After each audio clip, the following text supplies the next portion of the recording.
Hola, ¿cómo está, shawty? It's me. Yeah, boy. I just had to tell you, I fucking hate insecure people so much. Hate insecure people, because why are they like that? Like, I don't know. I had to end things with the recent friend of mine, and I just got done cursing them out online on multiple platforms. I don't even give a fuck. It's one of the. Because I'll put it this way. If I put you in a situation, I'll put it this way. I was like, I am. The feelings are coming back for you again, and I just need a little bit of space. And let's just say I found out the hard way that I remember we didn't talk for 2 days, but it was already elaborated on that we wouldn't talk for 2 days. But we also have different time zones, so I forget that certain, like for them, it felt a lot longer than I did. So imagine you tell someone at like 9 p.m. your time period and midnight theirs. You're like, hey, I might need like a day or two, just like of space, so that I don't freak out because I get like Joe Goldberg from the show You, or like Pearl from Pearl, or the chick from Gone Girl, or the Love Witch, or like the creep tapes. It's like, I'm just saying, I'm not mentally sane when it comes to romance. I'm like Daniela from Haunting Ground, and I don't want to be evil. I want to be good. I thought this is a friend. I want to be good for them. And I told them, I was just like, I might need just like a day or so, and then I'll be back. I promise I'm gonna come back and be your friend. You know what happened? They starved themselves for 2 fucking days and laid in the fetal position on the ground, not eating, not showering, not taking care of themselves, losing their mind, thinking about killing themselves. Do you know how, and it's like, nigga, we have not known each other that long. You stupid motherfucker, we have not known each other that long. It's kind of funny. When I first met them, I didn't like them. I thought they were extremely boring and lame. Or no, when we first met online, I thought they were cool. When we first had our voice calls, I was like, never mind, this person's kind of stuck up and lame and boring and flaccid as a person. But you know what happened? Then we started talking. Next thing you know, we're having 3 hour voice calls, 7 hour voice calls, almost 8 hours. Like, it got insane, and it was a great fucking time, and I loved it. But it doesn't change the fact that it's like, nigga, we are getting codependent. I'll put it this way: isolation is bad for the brain. Relationship trauma is bad for the brain. Family trauma is bad for the brain. A lot of things are bad for the brain, but you know what's especially not healthy? Codependency. Now, you can make codependency work, but that means both people have to be willing to do the work, or else you're just hurting yourself. Like, I'm just saying. Here's a spoiler for the movie Sinners, so brace yourself. You know how the Asian chick dies with her husband?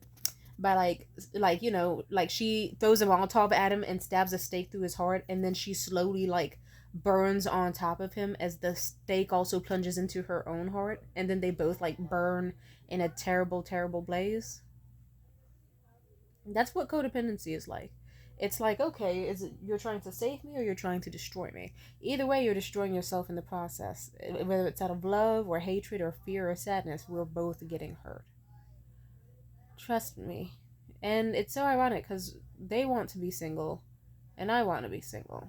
And but the way they talk to me, let's just say it gives the energy of someone who tries their best to repress their emotions and they're failing. It's like, okay, if you truly feel nothing for me, why after a 7 hour phone call did you immediately start tweeting about wanting like relationships and daydreaming and all this other weird shit? Why do you keep making like weird, vague, flirty texts? Why did you start? This is actually, I learned this today, and it makes me want to cry. Why did you starve yourself for 2 days? In fact, I remember they tried to talk to me, because mind you, we have different time periods. So I wake up late in the day. I wake up around or I have a fucked up sleep schedule, so I'm usually actively up at like 1 p.m. Imagine you wake up at 1 p.m. and you spend, or at like noon, and you spend an hour awake before the person and you said you need like 24 hours from starts like messaging you and spamming your replies again. And then I had to make it clear that it's like, hey, I still need space. But for them, they wake up super early. So it's like, imagine you go to bed late, you can't really sleep because you're stressed out. So you go to bed at like 3 a.m., wake up at 6 a.m. or 5 a.m. even. And the whole day you're like, Tamia, Tamia, Tamia, Tamia, Tamia, Tamia, Tamia, Tamia, Tamia. And then it finally hits 3 p.m. your time period, and then you see that I'm up, and it's like, I can probably sneak into her life. I'm going to send a message and another message just to be sweet, because I care, and I want her happy, and I want to check that she's okay, and we can be friends. And if she feels comfortable with me soon enough, this could work. Did it work? They almost got away with it, but I was like, it's still too soon. And they were like, and then they didn't eat for several days and didn't sleep for several days. And when they tried to sleep, they had fucked up ass stress dreams where they woke up in the middle of the night multiple fucking times in a cold sweat from terrible fucking dreams. And they would check their phone waiting for a message from me. And I remember I felt bad and I responded relatively early. We got like a day and a half before I just, at some point, I was just like, you know what, fuck it. It doesn't have to be exactly by like tomorrow at 2. I could message them at like fucking 1 a.m. right now and just let them know that it's good. And they eventually saw it when they woke up around like 5 a.m. on their time period or some shit like that. But it's not healthy, you know? I'll put it this way. I'm someone who, I'm flattered by the attention. I am glad that they have a borderline obsession with me. I'm glad that they feel like they found a home in my presence. It's all beautiful, truly. I love it. But I want it to be a safe home. I don't want it to be either one of us is like having panic attacks because we left the other on scene for a little bit too long, or we feel like we can't have a life, I don't want that. I want them to have a life. I want them to feel safe whether I message them or not. I want them to feel safe to message me or not. I want us both to be untethered, because what's the point of being like, I'm single to focus on myself and not have alternate distractions, just to not prioritize yourself and just to obsess over me and then not even really be satisfied from it. Like, I don't know, when we first started doing our like consistent contact, we had like 2 back-to-back like really long phone calls. And I remember like I sprung out of bed happy. I felt happy in a way I hadn't felt in an entire fucking year or more. I was like, wow, this feels amazing. And then they were the same way. In fact, before I even posted about it online, they were posting about how they woke up that day like full of just fucking feeling amazing, full of total bliss, and how they did laundry and chores and did a whole bunch of shit they struggled with because they were just so consistently happy. And now it's a shame because now I'm very drunk and I'm cursing them out on the internet, and I love them, but it's like it's like you're gonna destroy yourself or you're gonna destroy me on accident or on purpose, maybe even both, and we don't need that. We've only known each other for how many weeks? 2 weeks? Like, we've known each other for a few months, don't get me wrong, but like, really, really known each other, like, 2 weeks, give or take. That's not healthy. And that's coming from me. If I am somehow the healthier in the dynamic, that's really bad. Because that is really saying something. Now, mind you, I do like them a lot. I want them okay. We didn't talk much today, and I stressed so hard. I went on a date recently. They seemed jealous, and I don't know. They're fucking. I'm not built for extra stress. When I first met them, I felt so fucking happy. I was like, wow, I'm on top of this fucking world. You want to know what happened? They started acting the way that they act. I don't know. I don't know how to explain this next part. I'm just saying I can't afford to be scared from them. So you know what? I usually tell myself if I feel the urge to crash out on somebody, they usually deserve it. And it's usually just my body rightfully telling me that it's a situation I can't be in. So as much as I enjoyed their company, as much as I enjoyed their presence, as much as I truly thought there would be something incredible between us, you know, like they were talking about a road trip and visiting me in my city, for fuck's sake, I would have really loved that. I would have loved a lot of things with them. I would have loved being their friend. I would have loved platonic cuddling and like late nights talking and movie nights and weekly every. I would have loved so much. But I'll put it this way. I was already doing poorly before I met them. And I felt happy that I was doing better. And then now we have hit the awkward point between, to me, it feels nothing. And feels nothing for nobody, and her life is the same every day. To me, it feels everything. And it's scary and unhealthy and dangerous. And I want to feel safe. I want them to be safe. I already scared the shit out of them a while back because I straight up told them, I was like, hey, did you know that your, like, full legal name is in your Instagram?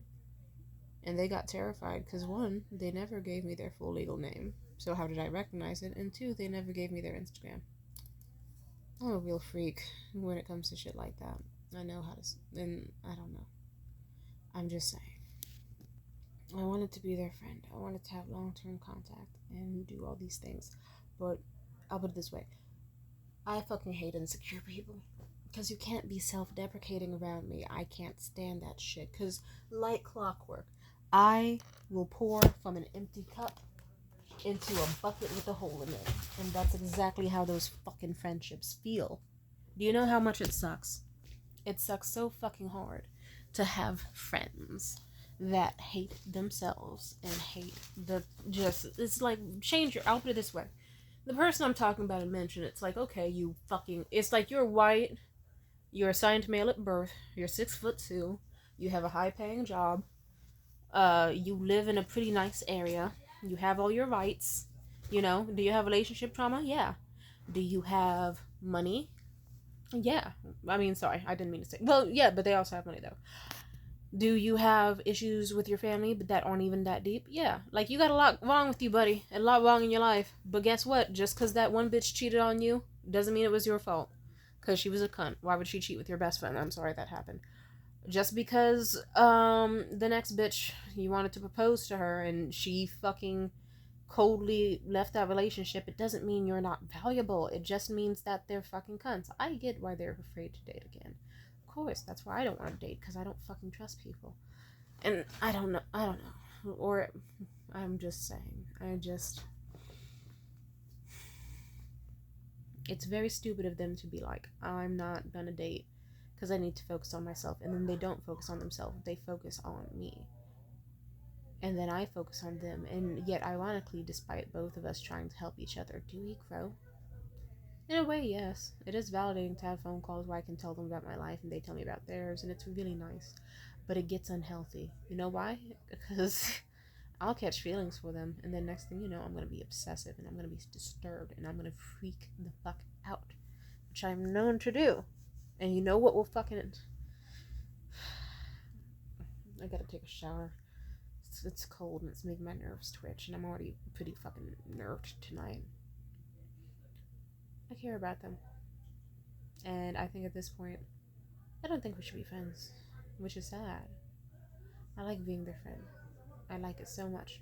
Every part of being their friend has been a blessing, and I'm so happy I met them ever. But at this point, I'm not safe for them, and they aren't safe for me. Because I told them yesterday night, I was like, I will message you 8 p.m. your time tomorrow to check in because I care about you. You know what they did? They left me on fucking red.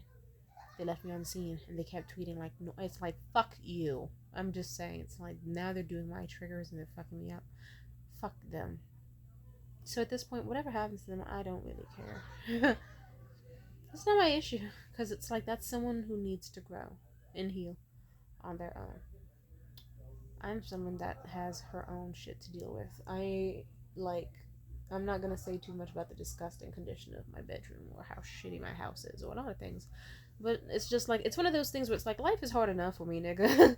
Like, I rot on the floor like 18 hours of the day, if not directly 24 hours. I am afraid to leave my house for very fucking idiotic reasons just because of massive anxiety. And I am definitely becoming an alcoholic, nigga. Well, ironically, not an alcoholic. I don't drink that much. But I am drinking a lot of Mountain Dew, so I'm a Mountain Dew holic, or whatever the fuck you'd call it. That rhymes kind of. I do it all the time. I'm just saying. I have a lot of shit to deal with. I do not need to add quirked up fucking white non binary nigga out here stressing me out. Because fucking whatever. Like, nigga, come on. You're trying to starve yourself because I'm not giving you attention. The whole time, I'm not giving you attention because I'm starving, nigga. Like, it's like you're acting so fucking depressed and like, woe is me. Nigga, my life is worse than yours.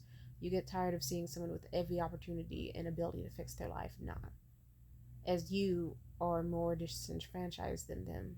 I don't know, it's like if someone who had a huge boat in the middle of a rainstorm. Or actually, no, imagine a rainstorm and imagine the person with an umbrella and without an umbrella. Imagine the person with an umbrella looks at the person who's getting drenched and was like, oh my god, this umbrella isn't even that good. It could be a lot bigger.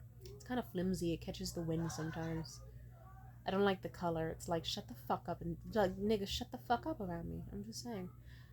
I love this friend so much that I care about them, where even if we had stayed friends, I would have been like, I want to be healthy codependent with you, where we can schedule days to meet so we still have enough space and time. Or if it has to be a specific hour or two per day, I would love to do that so we can be consistent and have fun without overbearing or overwhelming each other or having anxiety attacks. Like, hey, every day at your time period around 6, we can have a little phone call and we can body double as you fold your clothes and I paint or I do something and we have fun. I'm just saying. And I love niggas so much. I would have happily been like, let's learn how to do our chakras together so that we can like speak up and be confident and be healthy. You know what I mean? I'm just saying.